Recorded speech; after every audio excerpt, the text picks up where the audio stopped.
We understand that the National Security Advisor Ajit Doval, who has gone to Saudi Arabia, has just met the Crown Prince of that country, Mohammed bin Salman. We understand that Kashmir did figure in a meeting that lasted around 2 hours. Remember, Ajit Doval has gone to Saudi Arabia after there were extensive discussions between the Pakistanis and the Saudis regarding Kashmir. Aditi, let me just quickly come back to you on this. We knew that Mr. Doval was flying to Saudi Arabia. This is also part of the attempt of the government to make sure that our allies in Saudi Arabia know what India's position on Kashmir is, and that's top of the agenda here.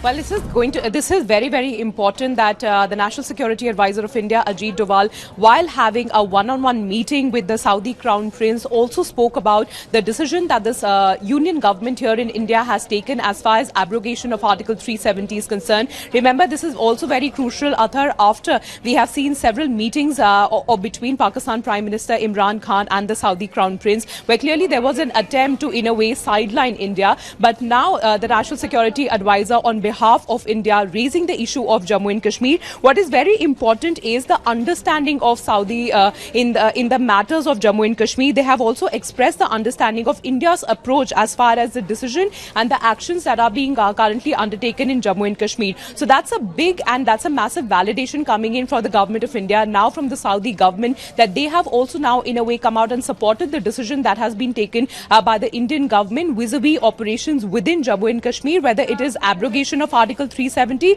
or whether it is the allegations that are coming in from Pakistan and other quarters regarding human rights violation in Jammu and Kashmir. So National Security Advisor making India stand very clear, and what is also important here is the acceptance of the clarification that has been given by the National Security Advisor, them also coming out and supporting India's decision that has been taken vis-a-vis Jammu and Kashmir. Well, this is sure to raise hackles within Pakistan as well. Pakistan somehow prides itself with the quote-unquote special relationship it has with the Saudis, especially the Al Saud family that controls that country, and especially now in recent times with MSB or Mohammed bin Salman, MBS, I beg your pardon. This visit is going to raise not only hackles in Pakistan, it's going to make them uncomfortable and very nervous. Oh, definitely. In fact, we have seen several photo opportunities in which we have seen Imran Khan driving the Saudi Crown Prince. He has tried to maintain certain proximity with the Saudi administration as well. So this is going to hurt Imran Khan and the Pakistani administration.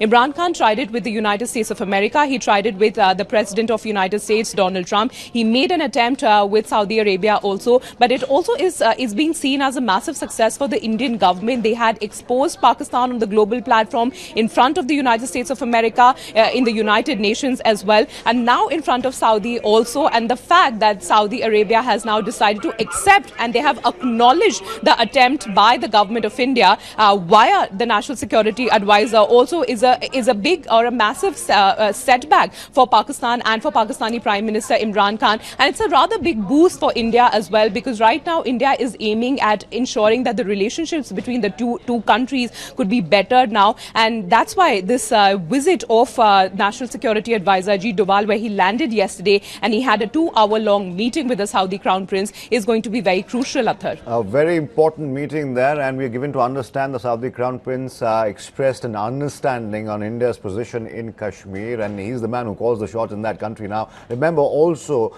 Saudi Arabia is extremely important to Pakistan because a large chunk of their foreign remittances come from that particular country. There's a large workforce there as well of Indians and Pakistanis, and no matter how much Imran Khan has shown in the past and the Pakistanis have shown in the past of trying to rely on the Saudis to push their agenda, they've come up with a cropper. And this particular meeting, Aditi, as you were just telling us right now, is only going to make Pakistan, GHQ Rawalpindi, and indeed the premier of that particular country extremely nervous, uncomfortable, and a show of nerves perhaps is in the offing now. Now, we knew that Ajit Doval is going to go there.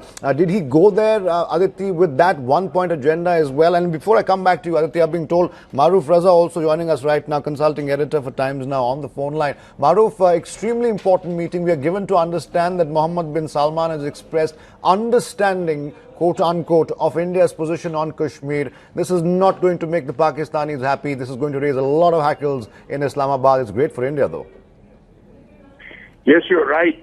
Basically, the Pakistan's two anchor states are China and Saudi Arabia.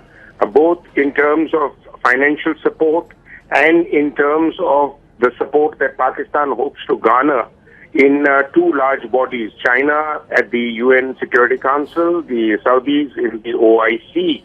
So quite clearly, there is a turning of sentiment in Saudi Arabia, but this hasn't happened overnight. This, I think, the Modi government has been working for on several years. And as long as there is understanding, there can be hope that India would unnecessarily not face undue questions from Saudis or their other Gulf allies and friends. It's also important to understand that Saudi Arabia is keen to gradually wean itself away from Pakistan because of the constant embarrassment they are facing for what they had initiated with Pakistan in the 1980s when the Saudi government was very close to Ziaul Haq.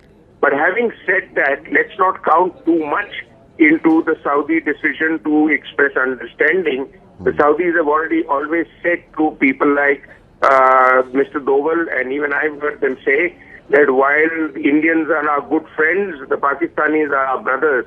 So therefore, Pakistan would try and extract more from the Saudi Arabian at a time the Saudis are looking for more boots on the ground to deal with various exigencies in their near neighborhood like Yemen, which Pakistan, after a second thought, has been agreed to start providing. And finally, as far as the issue is concerned about India having done what it is and it's contrary to human rights issues, this is really not buying much internationally, anywhere. not just the Saudis. Absolutely, Maruf. We also have Sushant Sareen joining us right now, strategic affairs expert. So, do you agree with Maruf that overall it's a good development? It's heartening to know that Mohammed bin Salman says he understands, quote unquote, India's position on Kashmir. But Maruf also says, let's not count our chickens before they hatch. They do have a history with Pakistan. They're firmly entrenched with that country. And because they're fighting the Houthis in Yemen, and if Pakistan does that rethink on sending boots on the ground in Yemen, this could just be a blip on the radar. Well, that might or might not happen, but I'm not entirely sure if the Pakistanis are going to send boots on the grounds to fight the Saudi wars, at least in Yemen. They might send some boots in the ground. They already have boots in the grounds in Saudi Arabia. But I think we also need to recognize that the Saudi position on India has taken a huge turn over the last couple of years, especially the engagement process, the very deep engagement process which Mr. Modi's government has started with the Saudis. Now, the thing is that the Saudis always kind of tilted towards the Pakistanis, but that tilt now seems to be more in India's favor, and the Pakistanis have been cribbing about it. From the Indian point of view, I think it is important to not be sanguine about Saudi support and to keep engaged with them at the highest levels. But I think we should also read some of the tea leaves. For example, the Saudis have refused to become part of a delegation which is going to go to POK to try and find out what the situation out there is. Right. So there have been a lot of signals which the Saudis have sent, and apparently the Saudis have also told the Pakistanis that, look, Kashmir is not an issue of the Muslim Ummah. It is your bilateral issue.